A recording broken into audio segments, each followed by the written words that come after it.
Hay momentos en la vida que te dividen en dos. Un antes y un después tan absoluto que casi puedes sentir la fractura en tu propio pecho. Para mí, ese momento llegó a las 3:47 de la madrugada del 18 de marzo, cuando mi teléfono vibró sobre la mesita de noche y vi un solo mensaje de mi hija Sofía. Una palabra. 4 letras que hicieron que mi mundo dejara de tener sentido. Corre. Pero para entender por qué ese mensaje me heló la sangre, necesito llevarte 11 días atrás, al funeral de Miguel. A la última vez que vi a mi marido antes de que lo metieran en la tierra del cementerio de Pedregalejo, ese lugar sobre el mar donde me había pedido matrimonio hacía 30 años.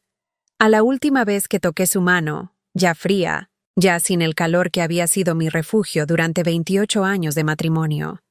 Miguel murió de un ataque al corazón a los 58 años. Cayó en su oficina un martes por la tarde. Cuando llegué al hospital, ya no había nada que hacer. El médico me dijo palabras que sonaron como si vinieran de muy lejos, amortiguadas por un algodón espeso en mis oídos. Fallo cardíaco masivo. Ningún dolor. Instantáneo. Como si eso pudiera consolarme. Durante 11 días después del funeral, me moví por nuestra casa en Ciudad Jardín como un fantasma. Tocaba sus cosas, sus camisas en el armario, su taza de café, todavía en el escurridor donde la había dejado aquella mañana, sus gafas de lectura sobre la mesita del salón. La casa olía a él todavía, ese olor a colonia cara mezclada con papel y algo indefinible que era solo suyo. Y durante esos 11 días, no abrí la puerta de su oficina. No porque no quisiera. Dios sabe que quería entrar ahí, sentarme en su silla, tratar de sentirlo cerca de alguna manera. Pero había hecho una promesa. Una promesa que Miguel me había arrancado 3 semanas antes de morir, con una intensidad que entonces no entendí. Recuerdo ese momento con una claridad que duele. Estábamos en la cocina. Era domingo por la tarde. Yo estaba preparando gazpacho y él entró con esa expresión que significaba que necesitaba hablar de algo serio. Se apoyó contra la encimera, los brazos cruzados, y cuando habló, su voz tenía un peso que nunca le había oído antes. Elena, necesito que me prometas algo. Dejé el tomate que estaba cortando. Había algo en su tono que hizo que se me erizara la piel de los brazos. Prométeme que nunca abrirás la caja fuerte de mi oficina. Pase lo que pase. Aunque yo muera, aunque pienses que necesitas hacerlo, no la abras. Me reí. Fue un error. Vi cómo su rostro se endureció. Miguel, ¿qué tonterías son esas? ¿Por qué iba a...? Prométemelo. Tomó mi mano. Sus dedos apretaron los míos con una fuerza que casi dolió. Te estoy protegiendo al mantenerla cerrada. Hay cosas que es mejor que no sepas. Por favor, confía en mí. Sus ojos me miraban con algo que no supe identificar entonces. ¿Miedo? ¿Culpa? Fuera lo que fuera, me asustó lo suficiente como para asentir. Te lo prometo. Él soltó el aire como si hubiera estado conteniendo la respiración. Me besó la frente. Volvió a su oficina. Y yo seguí cortando tomates con las manos temblando ligeramente, sin saber por qué. Durante 11 días mantuve esa promesa. Durante 11 días ignoré la puerta cerrada de su oficina, mientras el resto de la casa se iba llenando de cacerolas que traían las vecinas, de flores que se marchitaban, de condolencias que dejaban de tener sentido después de escuchar las mismas palabras 100 veces. Sofía había venido al funeral, por supuesto. Mi hija. 29 años. Detective de homicidios en la Policía Nacional, con los ojos de su padre y mi terquedad. Había intentado quedarse conmigo después del entierro, pero yo la había enviado de vuelta a Málaga. Necesitaba estar sola. O eso pensaba. La noche del día 11, no podía dormir. Me quedé en la cama mirando el techo, escuchando los sonidos de la casa. El reloj de pared en el pasillo, el frigorífico en la cocina, el viento contra las ventanas, todos los ruidos que había escuchado durante 28 años, pero que ahora sonaban diferentes porque Miguel no estaba ahí para compartirlos. A las 3:47, mi teléfono vibró. Lo tomé sin pensar, esperando quizá un mensaje equivocado, un número desconocido. Pero era Sofía, y había una sola palabra en la pantalla. Corre. Mi primer pensamiento fue que estaba soñando. Mi segundo pensamiento fue que algo le había pasado a ella. La llamé con dedos que apenas podían sostener el teléfono. Contestó al primer tono. Mamá. Su voz tenía esa calma forzada que reconocí de inmediato. La voz que usaba cuando estaba trabajando. La voz que significaba que algo terrible había pasado y que necesitaba que yo me mantuviera serena. Mamá, necesito que me escuches con mucha atención. No te asustes, pero tienes que hacer exactamente lo que te voy a decir. Mi corazón latía tan fuerte que pensé que iba a salírseme del pecho. ¿Qué pasa? Sofía, me estás asustando. Acabo de identificar un cadáver. Su voz era profesional, pero podía oír el terror debajo. Un hombre. Lo encontraron esta noche en un callejón cerca del puerto. Mamá, tenía tu dirección en el bolsillo y un plano de la casa, completo, con todas las habitaciones marcadas, con tus rutinas anotadas. ¿A qué hora te levantas? ¿Por dónde paseas? Esto no es aleatorio. Alguien te está vigilando. Alguien va a venir por ti. El aire desapareció de mis pulmones. La habitación dio vueltas. No entiendo. ¿Quién? ¿Por qué yo? No lo sé todavía. Pero mamá, no podemos esperar a averiguarlo. Tienes que irte de esa casa ahora. Haz una maleta. Lo mínimo. Vete a casa de tía Rosa en Ronda. Ya he hablado con ella. Te está esperando. Voy a mandar 2 agentes para que te escolten.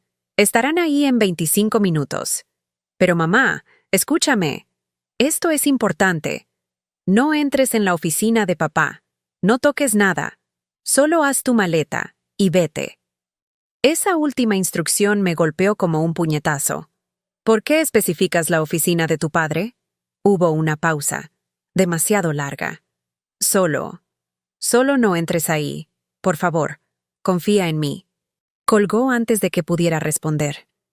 Me quedé sentada en la cama, sosteniendo el teléfono, con mi mente corriendo en círculos. Un cadáver. Con mi dirección. Con un plano de mi casa. Alguien que me vigilaba. Que sabía mis rutinas. Y Sofía diciéndome específicamente que no entrara en la oficina de Miguel. ¿Cómo sabía ella que yo consideraría hacerlo? ¿Por qué era importante advertirme sobre eso en particular? Tenía 25 minutos. Fui a mi habitación. Saqué una maleta del armario. Metí ropa sin pensar realmente en lo que agarraba. Ropa interior. Pantalones. Blusas. Mi neceser del baño. Documentos importantes de la caja de seguridad del dormitorio. Mi pasaporte. Las escrituras de la casa. 18 minutos. Me quedé en el pasillo, mirando la puerta cerrada de la oficina de Miguel.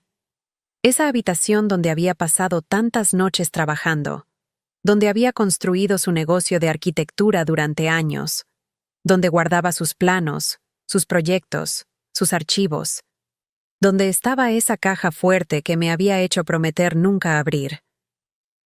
No entres en la oficina de papá. ¿Por qué lo había dicho así? No toques nada en la casa. No pierdas tiempo. Específicamente la oficina. Como si supiera algo. Como si hubiera una razón. 13 minutos. Puse la mano en el picaporte. El metal estaba frío contra mi palma. Podía oír la voz de Miguel en mi cabeza. Prométemelo, te estoy protegiendo al mantenerla cerrada. Pero Miguel estaba muerto, y alguien quería matarme también. Y mi hija detectora de homicidios me había advertido específicamente sobre esa habitación. Abrí la puerta.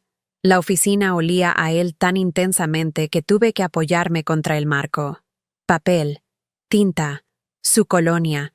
Todo estaba exactamente como lo había dejado. Los planos desplegados sobre la mesa de dibujo, el ordenador apagado, la estantería llena de manuales de arquitectura y códigos de construcción. Y en la pared del fondo, detrás de un cuadro que le había regalado por nuestro 10º aniversario, estaba la caja fuerte. 9 minutos. Quité el cuadro. Marqué la combinación que Miguel pensaba que yo no conocía. Pero después de 28 años de matrimonio, una aprende cosas. Había visto sus dedos marcar esos números suficientes veces. Nuestra fecha de aniversario. 14/05/96. La puerta se abrió con un clic suave. Dentro había 3 cosas. Una carta con mi nombre en la letra de Miguel. Un pendrive. Y una carpeta de documentos de al menos medio centímetro de grosor. Tomé todo con manos temblorosas. Cerré la caja fuerte. Volví a colgar el cuadro. Pero entonces me detuve. Había algo más en la oficina que me llamaba la atención.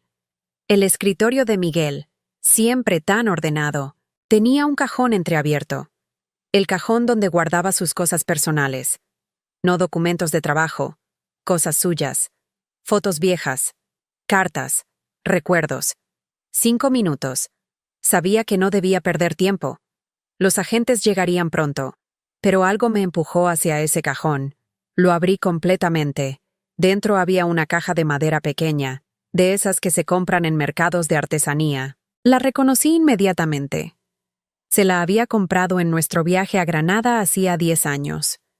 Miguel la había mirado durante mucho tiempo en el puesto del vendedor, pasando sus dedos sobre las incrustaciones de nácar, y yo se la había comprado como sorpresa.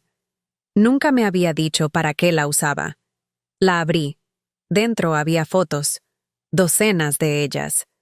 Pero no eran fotos de nosotros, de nuestra familia, de vacaciones felices. Eran fotos de vigilancia. Fotos tomadas desde lejos, desde ángulos ocultos. Fotos de un hombre mayor con traje caro entrando en edificios.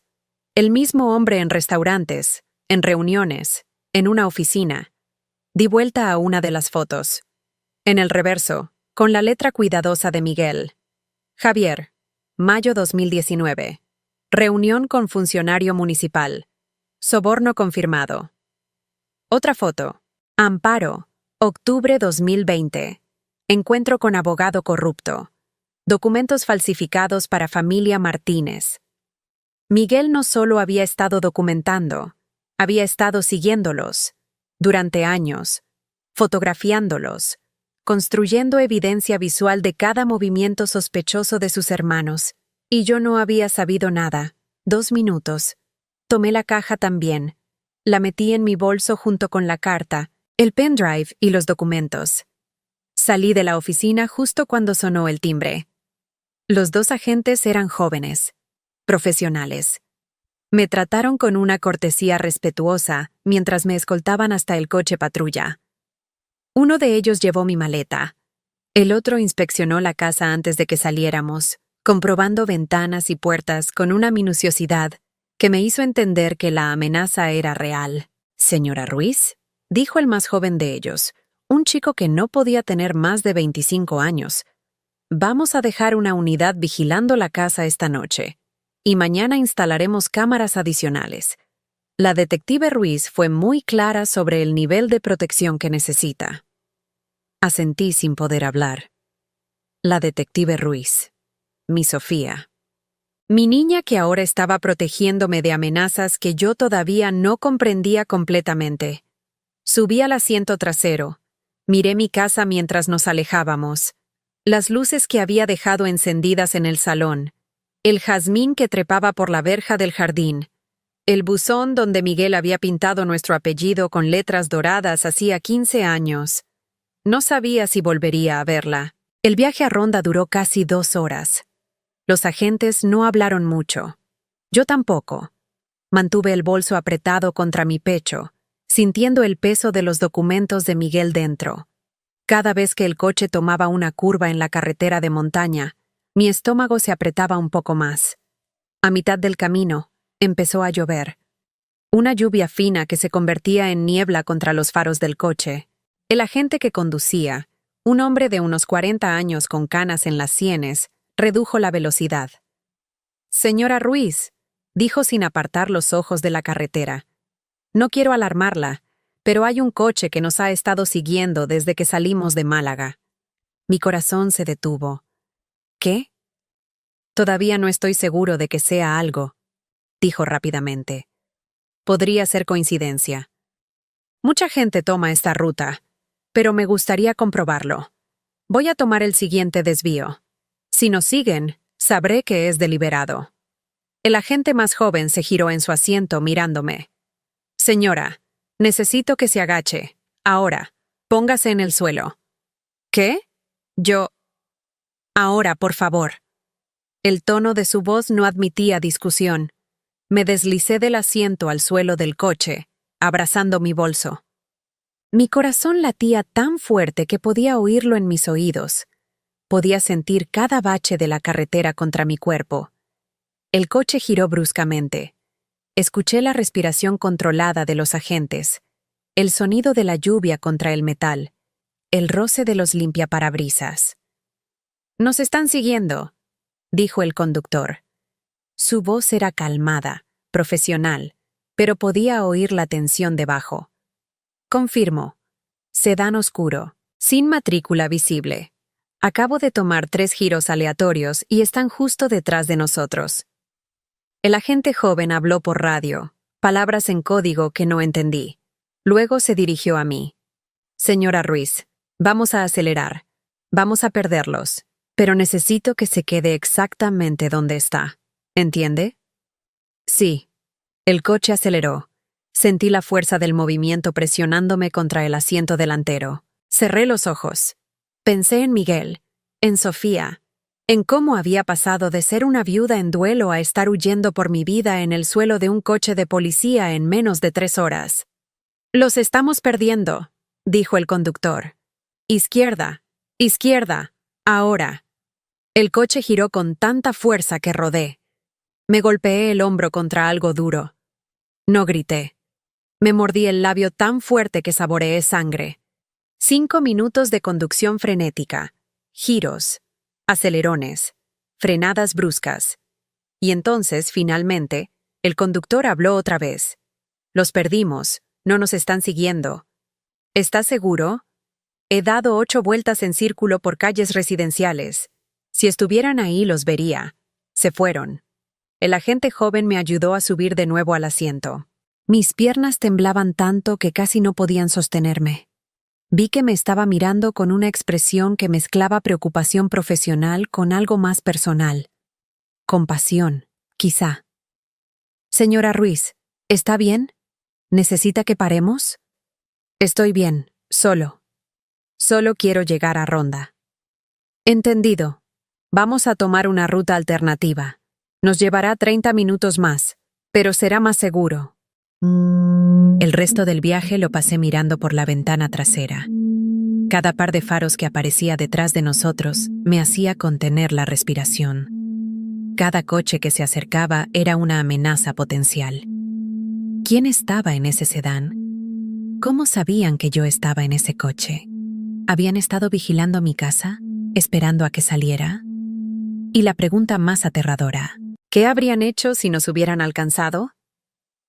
Llegamos a casa de Rosa, cuando el cielo empezaba a aclararse. Mi tía estaba esperando en la puerta, envuelta en su bata de flores, con el rostro tenso de preocupación. Tiene 72 años, pero cuando me abrazó, su agarre era fuerte como el de una mujer de 40. «Ay, mi niña», Sofía me lo contó todo. «Bueno, todo lo que pudo. Ven, entra. Te he preparado la habitación de invitados». Los agentes se fueron después de comprobar la casa, pero antes de irse, el conductor me dio su tarjeta. «Señora Ruiz, voy a poner esto en mi informe. Ese sedán que nos siguió. La detective Ruiz necesita saber que alguien conocía su ubicación y sus movimientos casi en tiempo real. Eso significa que o bien tienen acceso a información policial, o bien la están vigilando muy de cerca». Sus palabras se quedaron conmigo mucho después de que se fueran. Rosa me llevó a la cocina. Me preparó café con leche y tostadas que no pude comer. Se sentó frente a mí y me miró con esos ojos que habían visto demasiado en su vida. Enviudó joven. Crió 3 hijos sola. Había enterrado a su hijo mayor hacía 5 años. Conocía el dolor. ¿Qué necesitas? ¿Elena?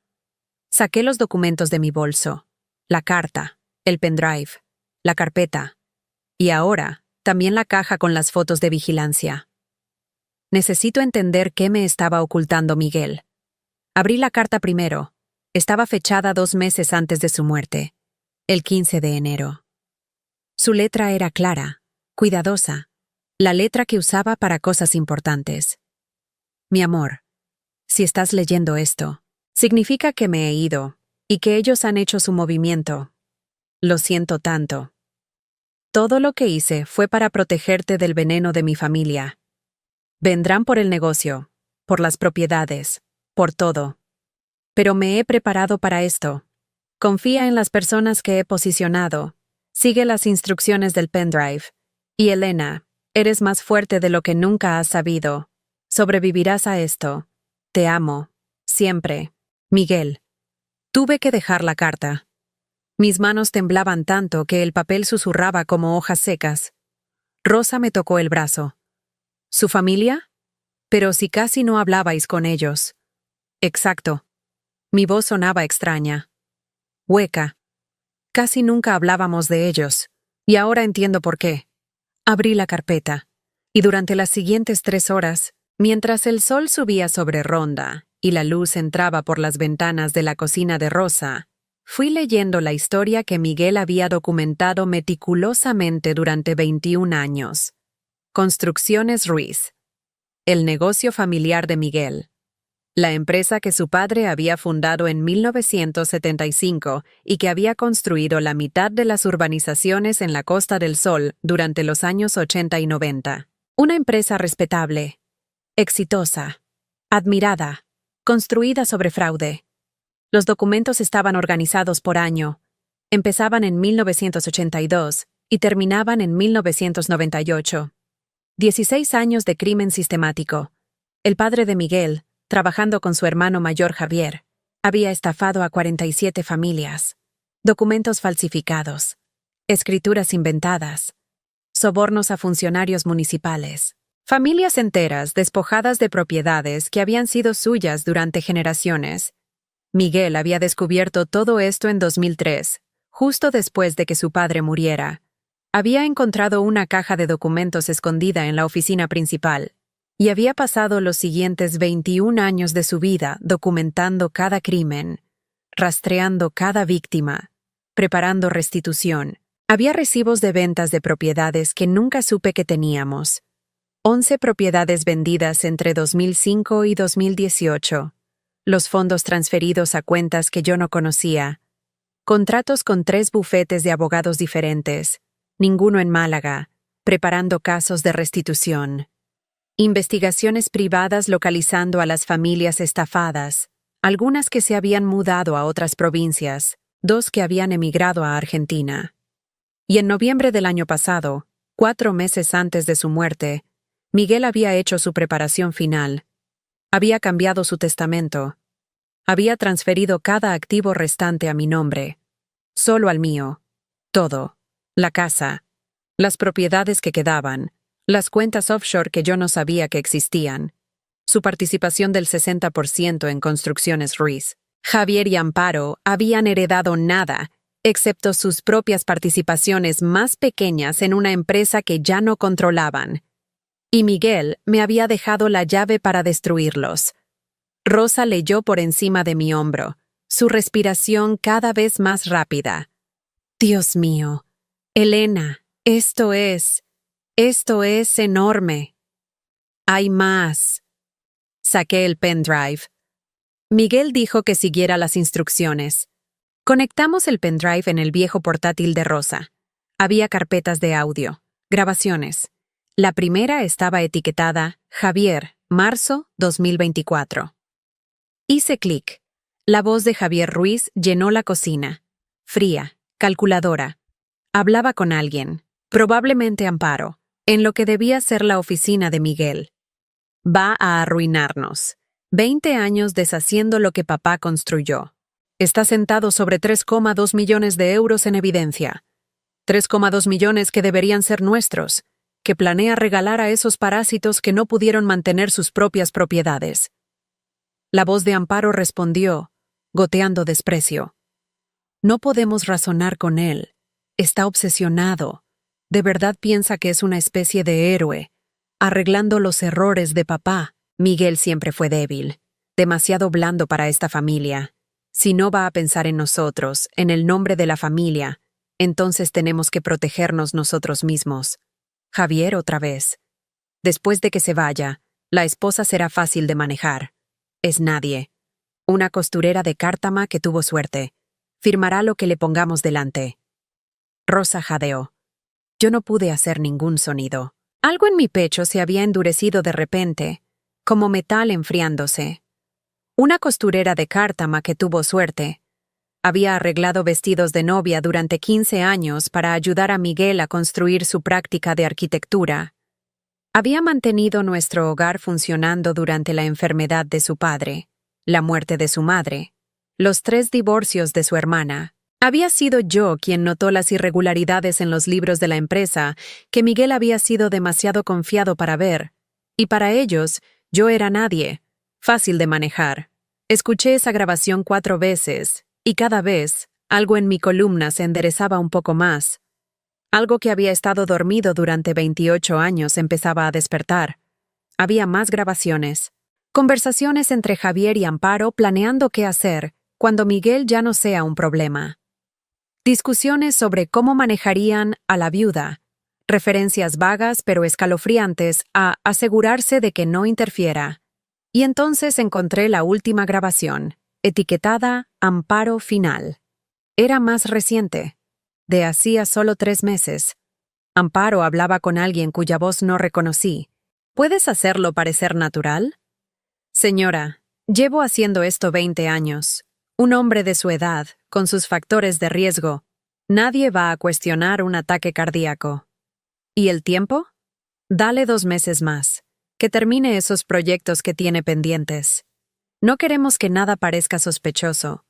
Después, es solo cuestión de aumentar la medicación que ya toma. Su corazón no aguantará. Silencio. Luego la voz de Amparo, fría como hielo. Asegúrate de que no sufra.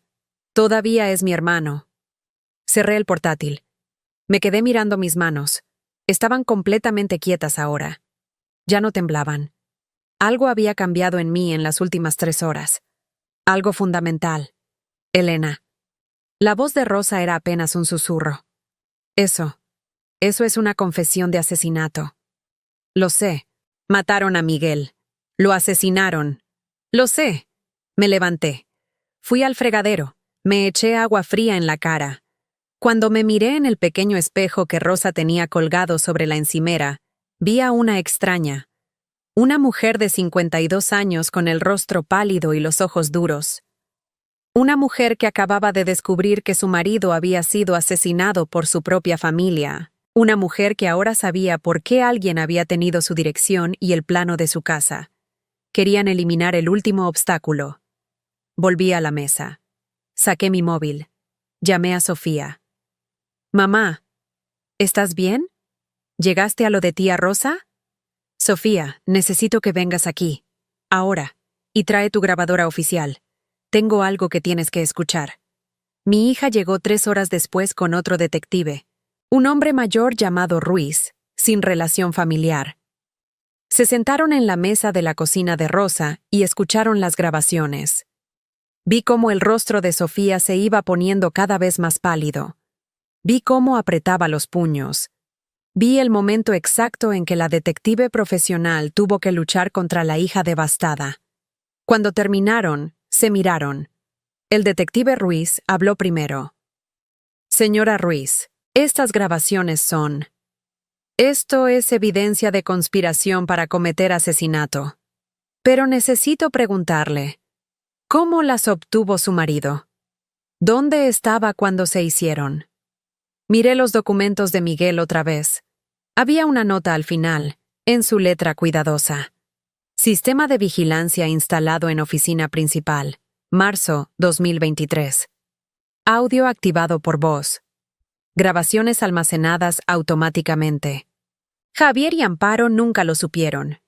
Se lo leí en voz alta. Sabía que vendrían a por él. Mi voz era extrañamente calmada. Sabía y se preparó. No solo documentó los crímenes de su padre, documentó los de ellos también. Sofía tomó mi mano. Mamá, esto cambia todo. Ya no se trata solo de protegerte. Esto es una investigación de asesinato ahora. Voy a necesitar todo. Cada documento, cada grabación, cada pieza de evidencia que papá recopiló. Lo tendrás. Miré a mi hija. Vi los ojos de Miguel en su cara. Vi su determinación.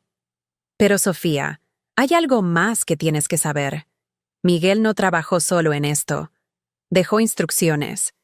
Dijo que confiara en las personas que había posicionado. Necesito encontrarlas. No tuve que buscar mucho.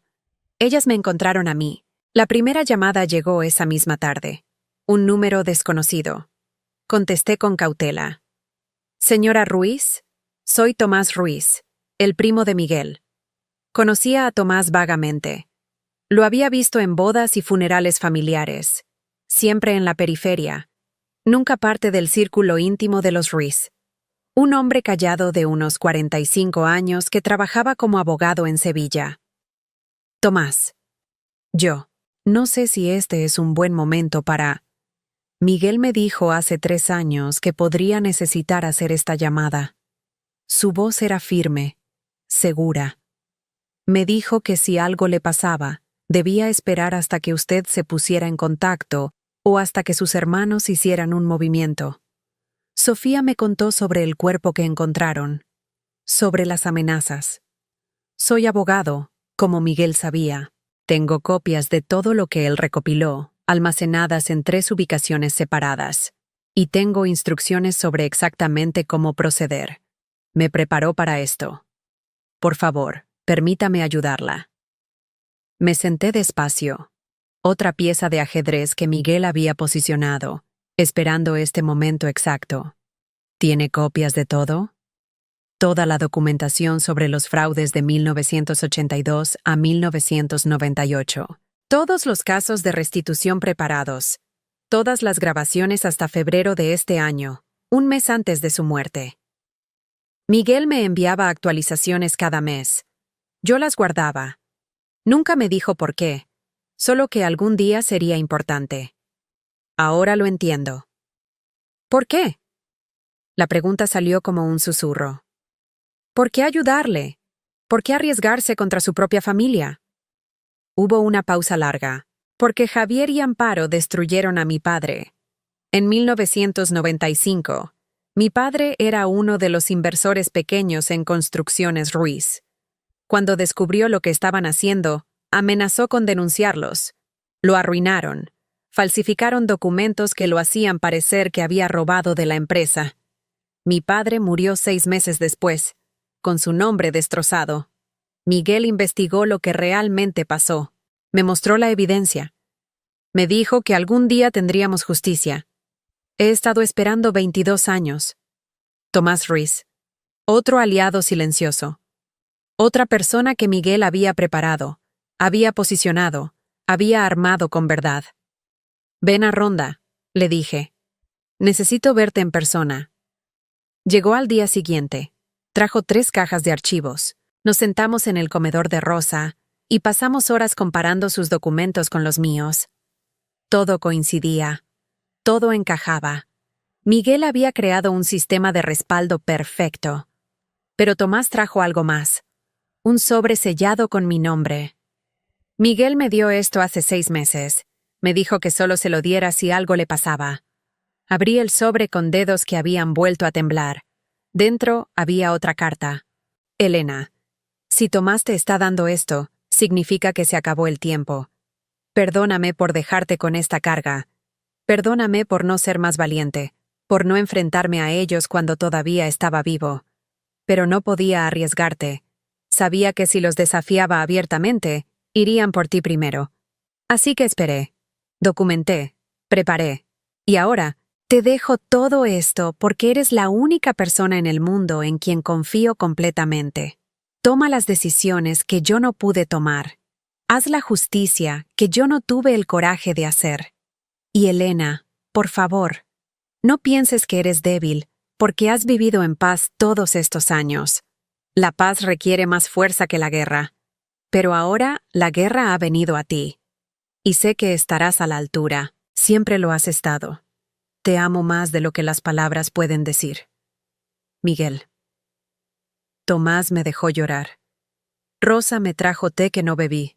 Y cuando finalmente pude hablar otra vez, mi voz sonaba diferente. Más dura, más clara. ¿Qué necesito hacer? Tomás abrió su maletín. Miguel preparó una estrategia legal completa. Paso 1.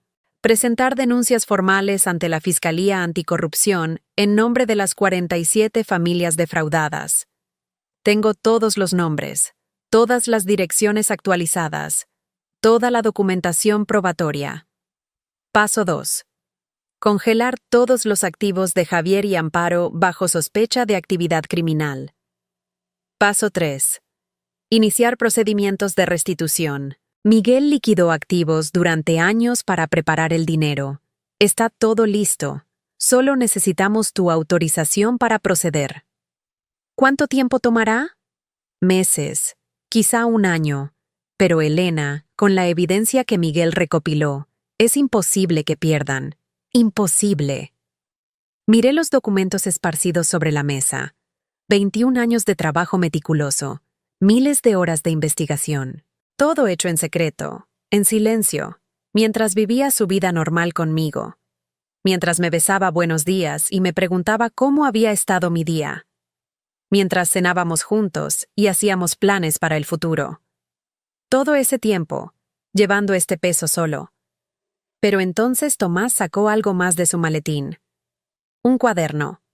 Negro, gastado en las esquinas. Lo reconocí vagamente. Miguel lo llevaba a veces consigo. Esto también es para ti. Miguel lo llamaba su diario de justicia. Empezó a escribirlo el día que descubrió los fraudes de su padre. El último registro es de una semana antes de su muerte. Abrí el cuaderno con manos temblorosas. La primera página estaba fechada, 14 de abril de 2003. Hoy descubrí que mi padre era un ladrón, no un hombre de negocios astuto, no un emprendedor agresivo, un ladrón común que arruinó vidas para construir su imperio.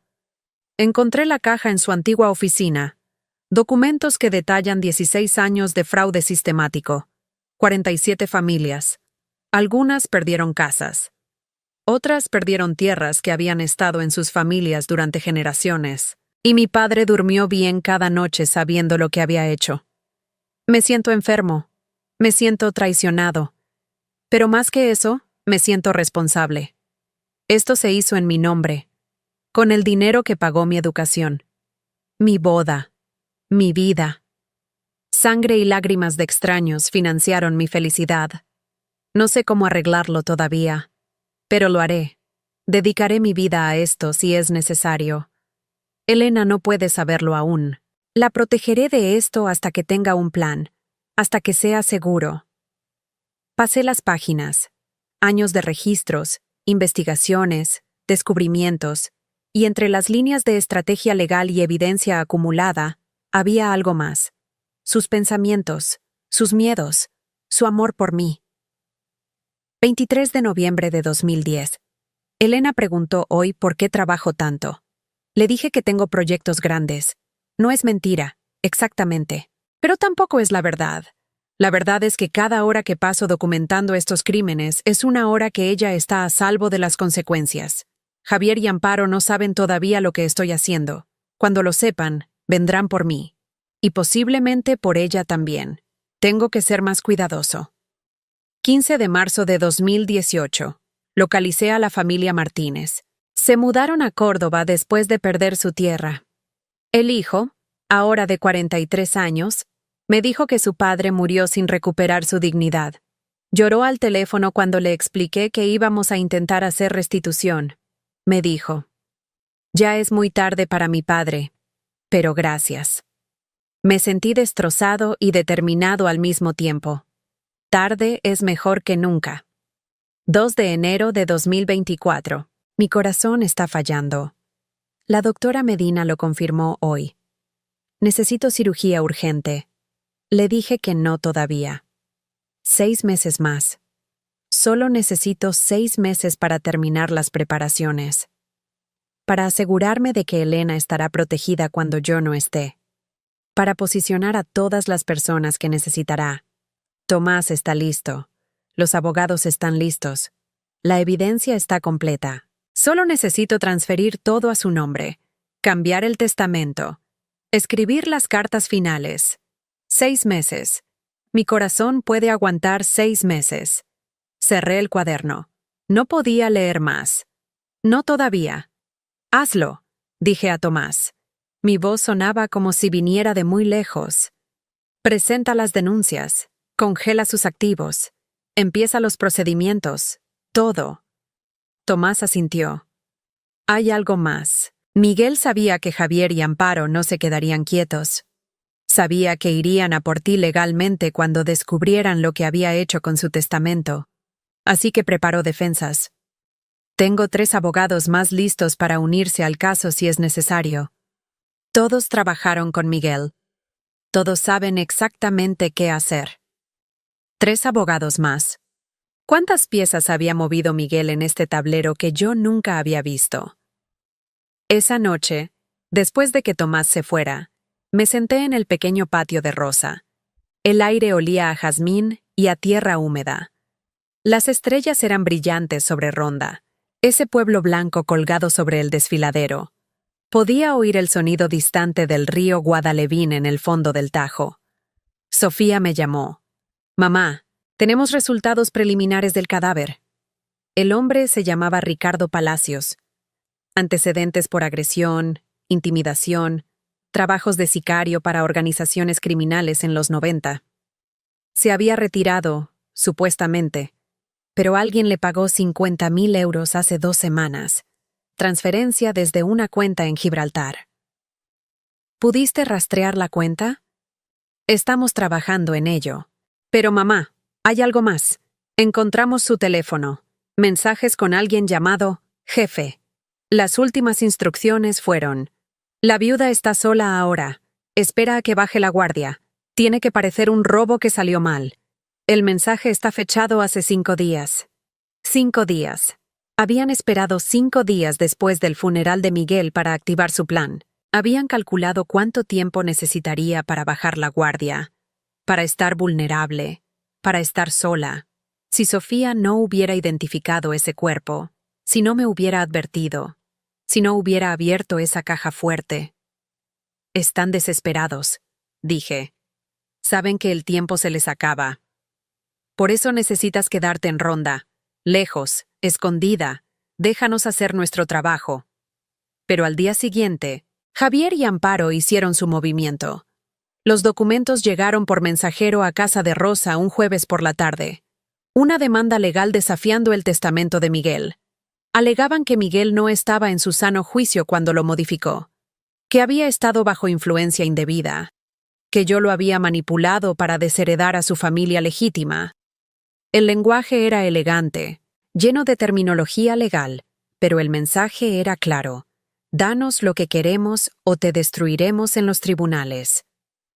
Rosa leyó los documentos con los labios apretados. Tienen descaro.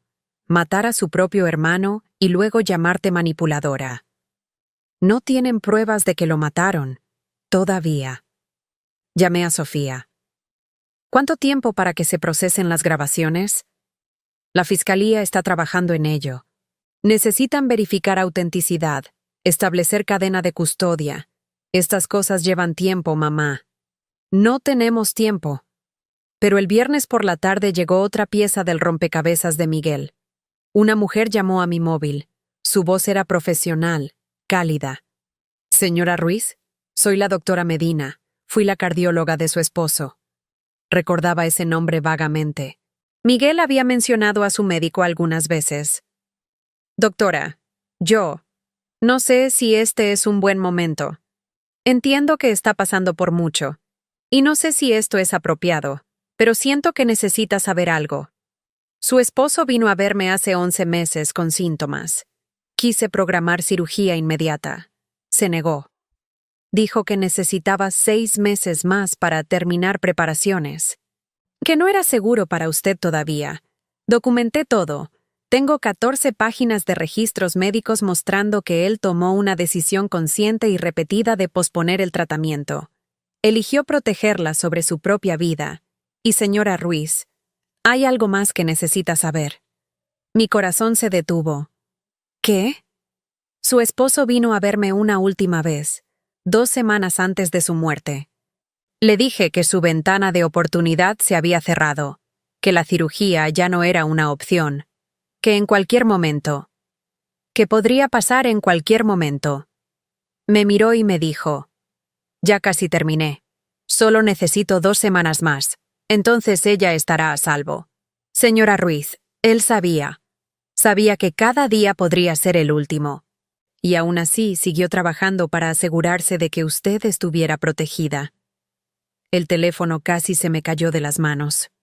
Rosa tuvo que quitármelo. Tuvo que terminar la conversación mientras yo me doblaba sobre mí misma, incapaz de respirar.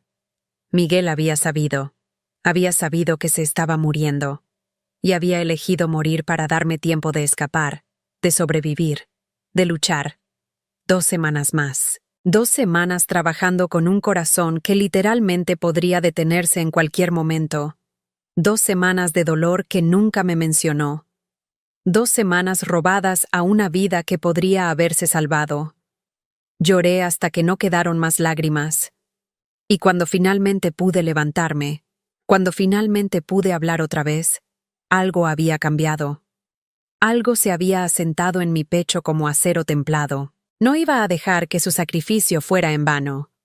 El sábado, Amparo apareció en persona. Rosa intentó detenerla en la puerta, pero Amparo la empujó con la arrogancia de alguien que nunca había sido rechazada. Me encontró en la cocina, bebiendo café y leyendo los documentos de Miguel por 6ª vez, estudiando cada detalle, memorizando cada nombre, preparándome. Elena. No se sentó. Se quedó de pie con los brazos cruzados, mirándome desde arriba. Amparo tenía 55 años, mantenida con dinero y cirugías, con ese tipo de belleza fría que probablemente había sido devastadora a los 20 y que ahora era solo afilada. Te estás haciendo la ridícula. No entiendes de negocios, no entiendes el legado de nuestra familia, y ciertamente no entiendes la posición legal en la que estás. Miguel claramente no estaba en su sano juicio cuando hizo ese testamento. El dolor por nuestro padre nubló su juicio durante décadas. Firma los papeles. Acepta un acuerdo razonable. Vete con dignidad. La miré. Realmente la miré.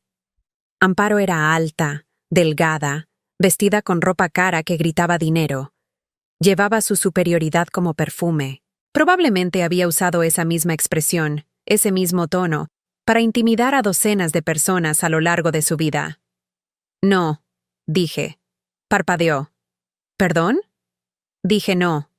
No voy a firmar nada, y necesitas salir de la casa de Rosa. Su rostro se transformó. La máscara de civilidad se agrietó. Vi la crueldad debajo, cruda y desnuda.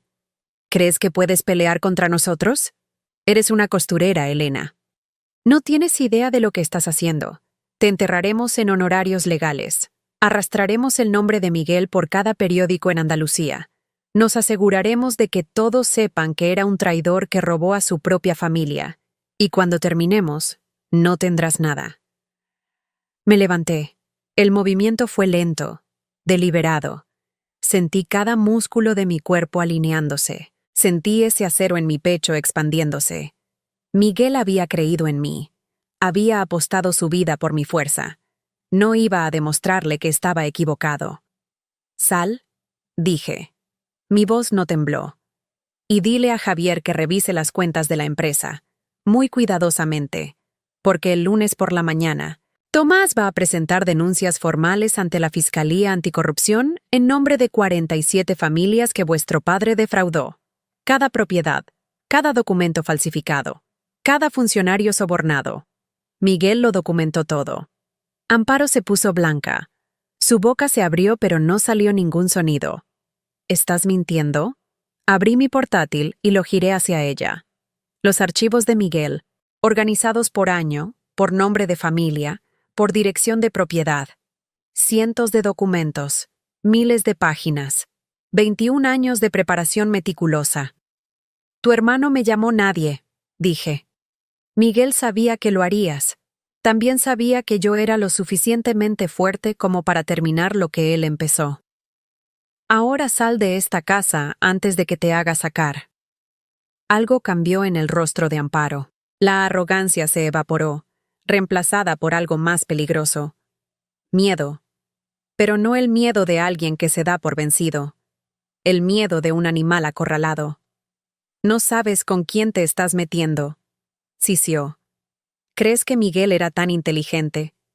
¿Crees que te lo dejó todo preparado? Pero no conoces a nuestra familia. No conoces de lo que somos capaces cuando nos amenazan. Oh, lo conozco perfectamente. Saqué el portátil y busqué una de las grabaciones, la que la doctora Medina me había ayudado a identificar esa mañana. Una conversación entre Amparo y el hombre que supuestamente había matado a Miguel. Tengo tu voz, Amparo, ordenando el asesinato de tu propio hermano. Tengo fechas, tengo transferencias bancarias, tengo todo.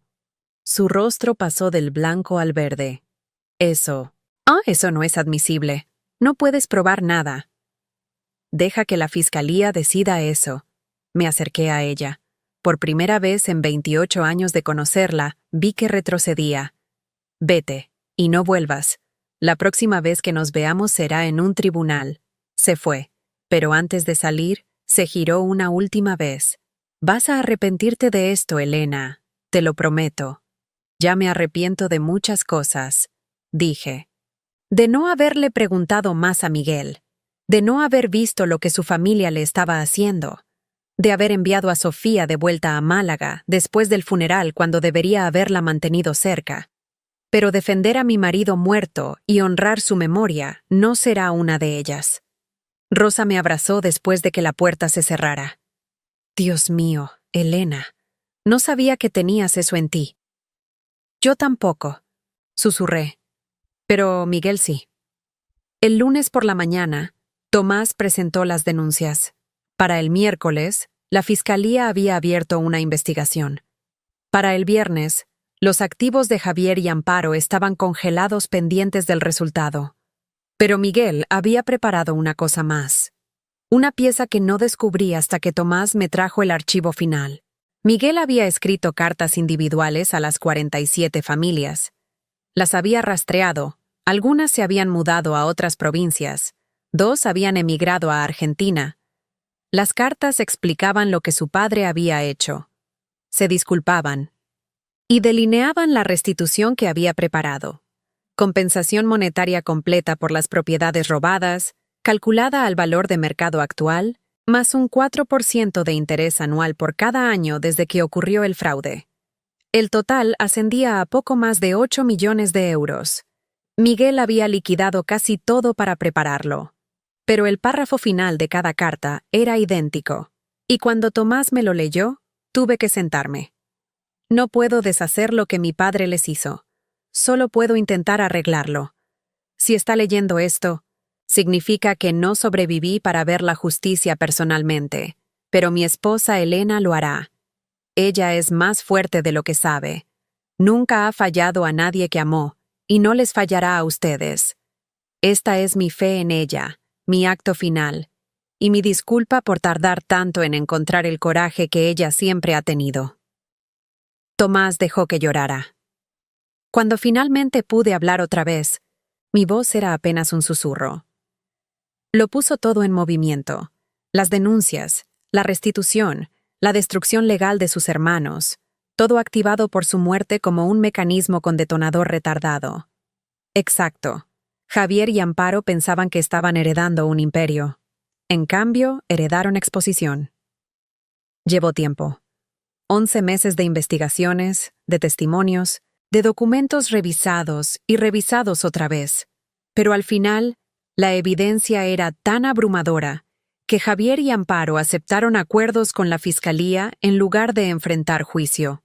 Javier recibió una sentencia suspendida y descalificación permanente de ocupar cargos corporativos.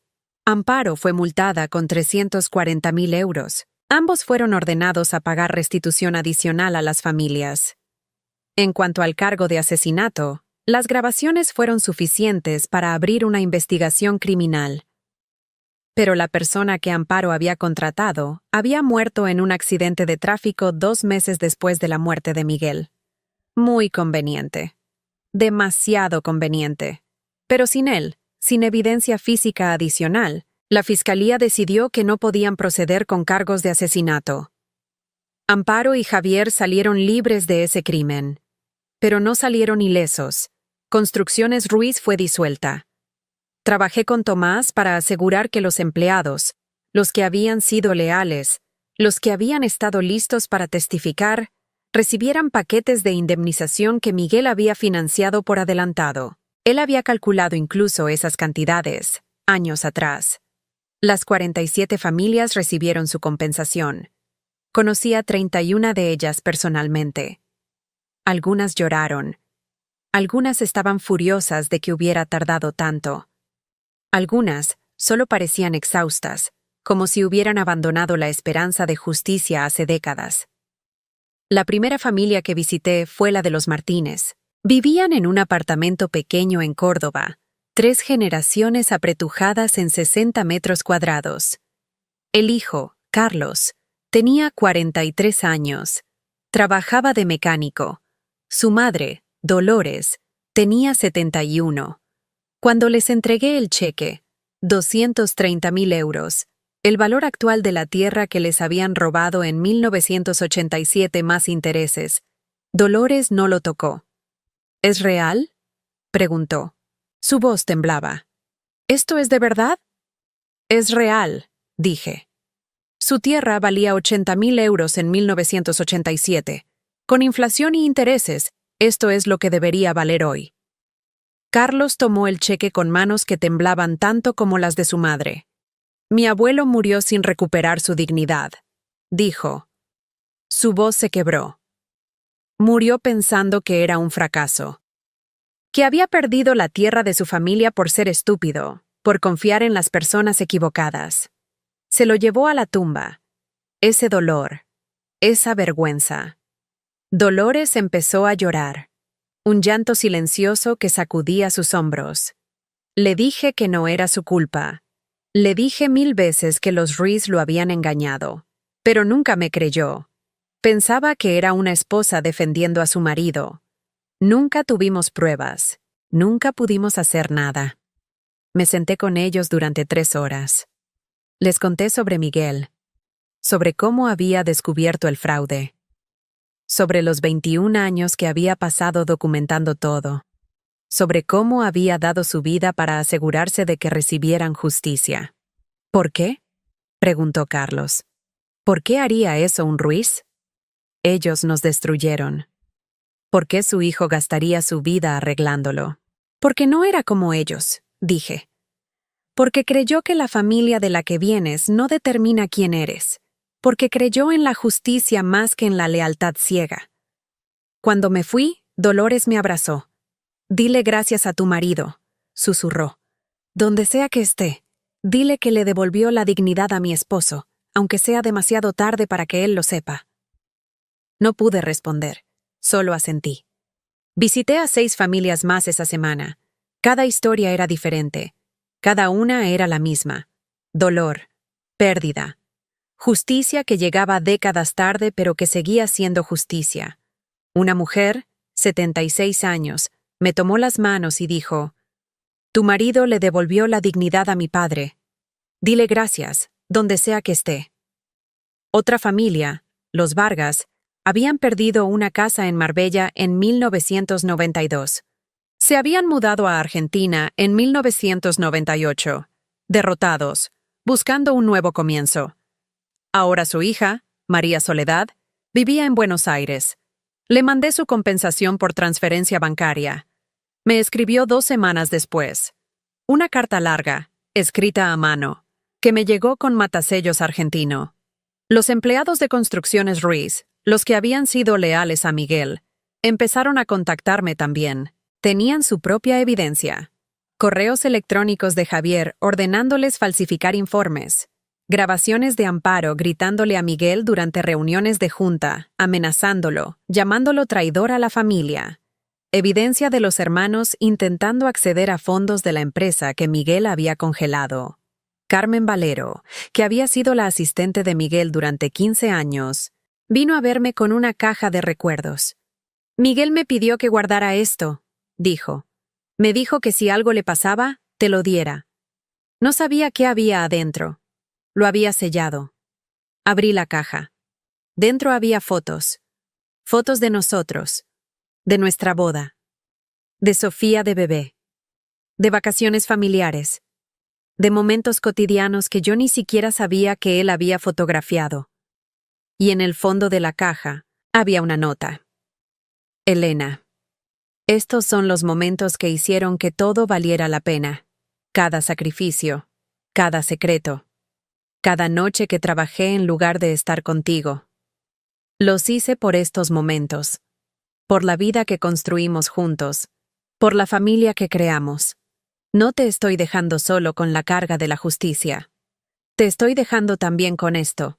La prueba de que fuimos felices. De que el amor fue real. De que nada de lo que descubras sobre mi familia puede cambiar lo que fuimos el uno para el otro. Guarda estos recuerdos. Son la verdad que importa. Carmen me vio llorar. Era un buen hombre, dijo suavemente. El mejor jefe que tuve. Nos trataba como familia. Cuando Javier y Amparo intentaron despedirme en 2019 porque les respondí, Miguel los enfrentó. Dijo que si yo me iba, él también. Se arriesgó por mí. Por todos nosotros. ¿Por qué no me lo contó nunca? La pregunta salió como un gemido. ¿Por qué llevó todo esto solo? Porque te estaba protegiendo. Todos lo sabíamos. Hablaba de ti todo el tiempo. Elena no puede saber todavía. Todavía no es seguro. Necesito protegerla. Esa era su misión. Su trabajo era la justicia. Pero su vida eras tú. Habían estado observando. Esperando. Leales al hombre que los había tratado con dignidad. Listos para testificar contra los que los habían tratado como sirvientes. Miguel había posicionado una red completa de aliados, y yo no había sabido que ninguno de ellos existía. Volví a casa en Ciudad Jardín después de 14 meses.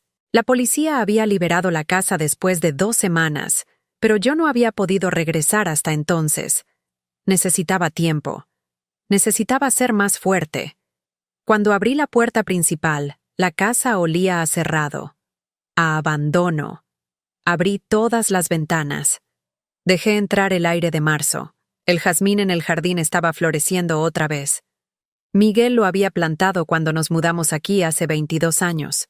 Caminé por cada habitación. La cocina donde habíamos preparado miles de comidas juntos.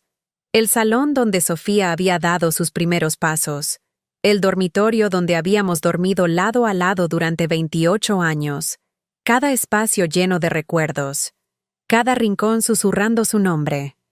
Fui a su oficina. Me senté en su silla.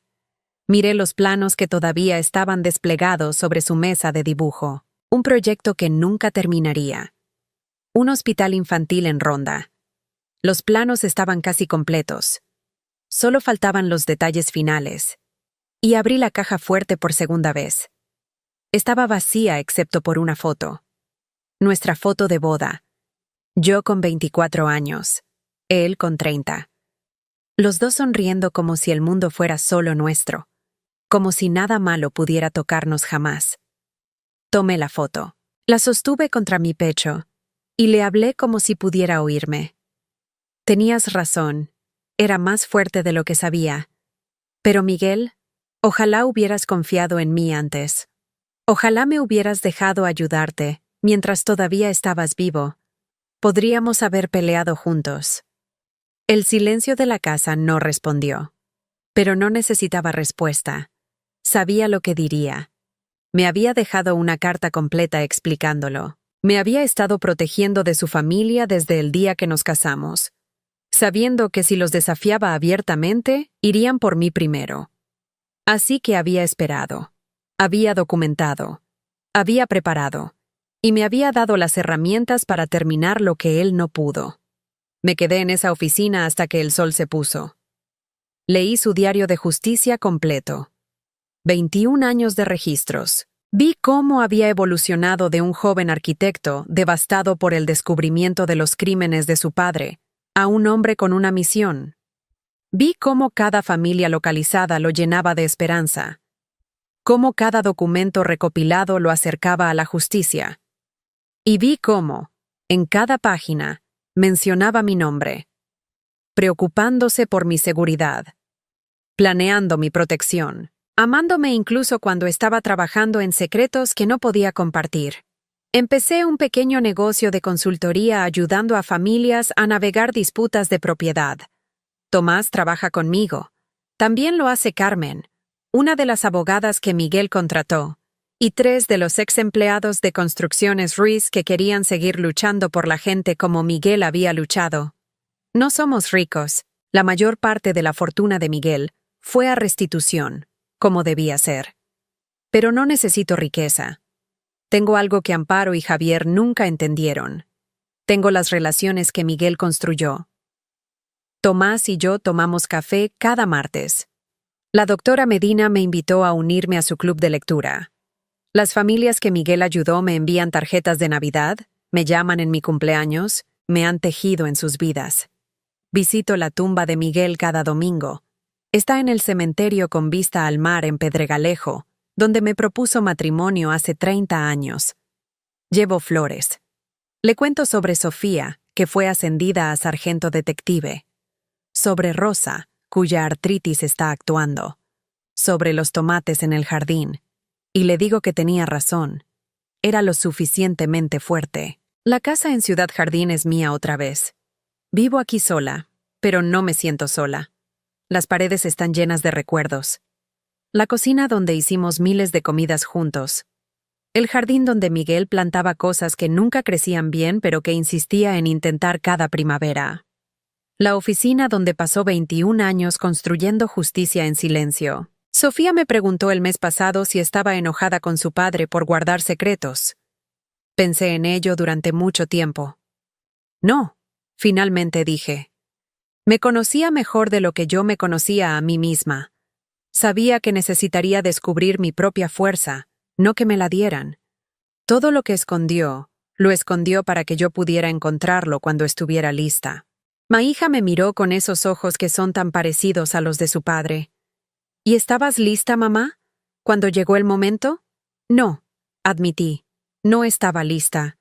Pero hice el trabajo de todos modos. Y ese, creo, es el verdadero significado de la fuerza. No es estar lista. Es hacer lo que hay que hacer incluso cuando no lo estás. A veces abro la caja fuerte, vacía ahora excepto por nuestra foto de boda, y recuerdo su última carta. Eres más fuerte de lo que nunca has sabido. Él preparó todo. Los documentos, los aliados, la evidencia, la restitución, la justicia. Pero la fuerza, esa siempre fue mía. Solo confiaba en que la encontraría. Y esa fe, más que cualquier herencia, es lo que realmente me dejó. En las noches cuando no puedo dormir, cuando la casa está demasiado silenciosa, pienso en todas las cosas que Miguel hizo sin decirme. Las ventas de propiedades, las investigaciones privadas, las grabaciones, las cartas a las familias, los abogados posicionados como piezas de ajedrez, la doctora Medina, sabiendo que estaba muriendo, Tomás, esperando 22 años por justicia para su padre. Pienso en cómo vivió con ese peso durante años, cómo se despertaba cada mañana y me besaba buenos días y me preguntaba cómo había dormido, mientras llevaba secretos que podían destruir a su familia. Cómo cenábamos juntos y hablábamos de cosas cotidianas, mientras él sabía que su corazón estaba fallando y que sus hermanos estaban planeando matarlo. Pienso en los últimos 6 meses de su vida, sabiendo que estaba muriendo, eligiendo morir para darme tiempo, trabajando hasta el final para asegurarse de que yo estaría a salvo. Y entonces pienso en la última vez que lo vi con vida. Fue la mañana del día que murió. Estaba preparando café en la cocina. Él entró, ya vestido para el trabajo, y me besó la mejilla. «¿Qué planes tienes hoy?», me preguntó. «Necesito ir al mercado, y Rosa quiere que la visite esta tarde». «Dale mis saludos». Tomó su café. Me miró con esa expresión suave que siempre tenía por las mañanas. «Te amo, ¿sabes?». «Lo sé. Yo también te amo. Nunca lo dudes, pase lo que pase, nunca dudes de eso». En ese momento pensé que era raro decirlo así. Pase lo que pase. Pero estaba apurada, tenía cosas que hacer, y no presté atención. Ahora sé que estaba diciéndome adiós. Sofía viene a visitarme una vez al mes. Nos sentamos en el jardín y bebemos vino, y ella me cuenta sobre sus casos, los que puede compartir. Algunas veces menciona a su padre. Cómo lo extraña, cómo todavía no puede creer lo que hizo. «Mamá», me dijo la última vez, «¿crees que papá sabía? ¿Realmente sabía que Javier y Amparo iban a matarlo?». Pensé en las grabaciones. En Amparo hablando con ese hombre sobre hacer que pareciera natural. En el tiempo del plan, 2 meses más para que Miguel terminara sus proyectos. Creo que sospechaba. Creo que sabía que estaba en peligro. Por eso lo preparó todo tan meticulosamente. Podría haber ido a la policía. Podría haberte contado. Podrías haber huido juntos. Podríamos. Pero entonces Javier y Amparo habrían escapado. No habría habido justicia para las 47 familias. Miguel eligió asegurarse de que cuando cayera, se llevara todo el veneno con él. Sofía tomó mi mano. No sé si eso lo hace valiente o estúpido. «Ambos», dije. «Definitivamente ambos». Ahora trabajo en mi pequeña consultoría desde la oficina de Miguel. Cambié algunas cosas. Quité la mesa de dibujo y puse un escritorio. Agregué una estantería para archivos de casos. Pero la caja fuerte sigue ahí. La dejo abierta ahora. Nuestra foto de boda visible para cualquiera que entre. Las familias que ayudamos vienen a la oficina. Gente con disputas de tierra, con herencias complicadas, con documentos que no entienden. Les damos café. Nos sentamos con ellos durante horas si es necesario. No cobramos mucho. Este trabajo no es sobre dinero. Es sobre terminar lo que Miguel empezó. Carmen me dijo hace poco que soy buena en esto. Que tengo un instinto para ver dónde está la injusticia. Para encontrar los puntos débiles en los argumentos de la gente poderosa. Miguel te entrenó sin que te dieras cuenta, dijo. Todos esos años escuchándolo hablar sobre casos, absorbiéndolo. Tal vez esta fuerza siempre estuvo ahí, esperando la oportunidad de emerger. Esta mañana llegó un paquete. Un sobre grande de un remitente en Argentina. Lo abrí y encontré una carta de María Soledad Vargas, una de las familias que Miguel había rastreado hasta Buenos Aires. Estimada señora Ruiz, han pasado 2 años desde que recibí la carta de su esposo explicando lo que había pasado con la propiedad de mi abuelo en Marbella. 2 años desde que recibí la compensación que nunca pensé que vería. He tardado este tiempo en encontrar las palabras correctas para agradecerle. Su esposo me devolvió algo más que dinero. Me devolvió la creencia de que la justicia todavía existe. Y usted, al terminar su trabajo, me ha dado algo aún más valioso. La prueba de que el amor también sobrevive. Espero que encuentre paz. Con gratitud eterna, María Soledad. Dentro del sobre había una foto. Una casa pequeña en algún lugar de Argentina. En el jardín, una mujer mayor sonriendo junto a un árbol joven. Al reverso estaba escrito: «Planté este árbol con el dinero de la restitución. Lo llamé Miguel. Gracias por dejarle crecer». Puse la foto en mi escritorio, junto a la de nuestra boda, junto a las otras cartas y fotos que las familias me han enviado. Esta es la herencia real de Miguel, no el dinero que liquidó, no las propiedades que vendió. Son estas conexiones, esta red de personas que él tocó con su justicia tardía pero real, Y yo soy la guardiana de esa herencia ahora. Esta noche voy a ir al cementerio. Es domingo y hace buen tiempo. Voy a llevarle a Miguel las rosas que tanto le gustaban. Voy a contarle sobre la carta de María Soledad, sobre el árbol que plantó en su honor, sobre las 3 nuevas familias que ayudamos esta semana. Y voy a decirle otra vez lo que le digo cada domingo. Tenías razón sobre mí, Miguel. Era más fuerte de lo que sabía, pero tú también tenías razón sobre otra cosa.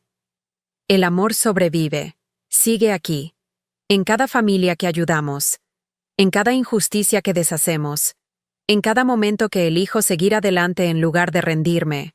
Tu amor me hizo fuerte, y esa fuerza está cambiando el mundo, una familia a la vez. El sol está bajando sobre Ciudad Jardín. Puedo ver el jardín desde la ventana de la oficina. El jazmín está en plena floración. Los tomates que planté en primavera están creciendo bien. Miguel se reiría de eso. Yo nunca pude hacer crecer tomates cuando él estaba vivo, pero ahora prosperan. Tal vez es porque finalmente entiendo lo que él siempre supo. La fuerza no viene de estar protegida del mundo. Viene de enfrentarse a él y elegir crecer de todos modos. Miguel me protegió durante 28 años, y luego, en su acto final, me dio todo lo que necesitaba para protegerme a mí misma. Esa es la historia de amor más grande que conozco. Y cada día, cada familia que ayudo, cada injusticia que deshago, estoy escribiendo el siguiente capítulo de esa historia. Porque el amor de Miguel no terminó cuando su corazón dejó de latir. Simplemente cambió de forma, se convirtió en acción, en justicia, en la fuerza que me dio para continuar. Y mientras yo viva, mientras siga este trabajo, su amor sigue vivo también. En las raíces de las familias que salvó, en los árboles plantados en su honor, en la mujer que descubrió, gracias a su fe en ella, que siempre había sido más fuerte de lo que nunca supo. Esta es mi vida ahora, no la que planeé, no la que elegí, pero la que Miguel me preparó para vivir.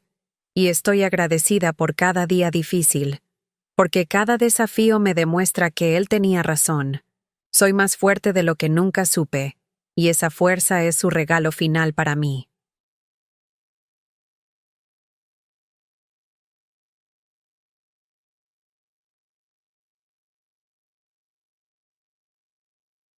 La pérdida no es el final de una historia, es a menudo el comienzo de otra. Las personas que amamos nos preparan para el futuro de maneras que solo comprendemos cuando ya no están. Miguel pasó 21 años construyendo no solo un caso de justicia, sino preparando a Elena para descubrir su propia capacidad de luchar, decidir y transformar dolor en propósito. Hay una verdad psicológica profunda en esto. Estudios sobre resiliencia postraumática han demostrado que la mayoría de las personas descubren fortalezas desconocidas solo cuando se ven forzadas a enfrentar crisis extremas. No es que la fuerza aparezca de la nada, es que siempre estuvo ahí, esperando circunstancias que la hicieran visible. Miguel no le dio a Elena su fuerza, le dio la oportunidad de reconocerla. Y esa es quizá la lección más importante de esta historia. No esperamos a que otros nos digan quiénes somos. A veces las crisis más terribles son las que nos revelan nuestra verdadera naturaleza. Elena no era una costurera de Cártama que tuvo suerte. Era una mujer capaz de sostener la justicia de 47 familias sobre sus hombros y no tambalearse. La pregunta no es si tienes esa fuerza. La pregunta es, ¿qué haría falta para que la descubrieras?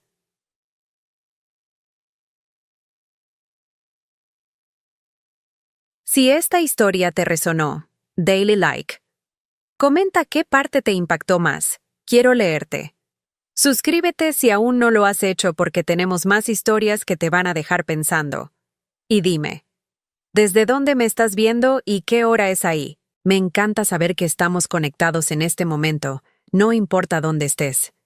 Y si quieres otra historia que te va a dejar sin aliento, mira el video que está apareciendo en tu pantalla ahora mismo. Te lo aseguro, no te vas a arrepentir. Nos vemos ahí.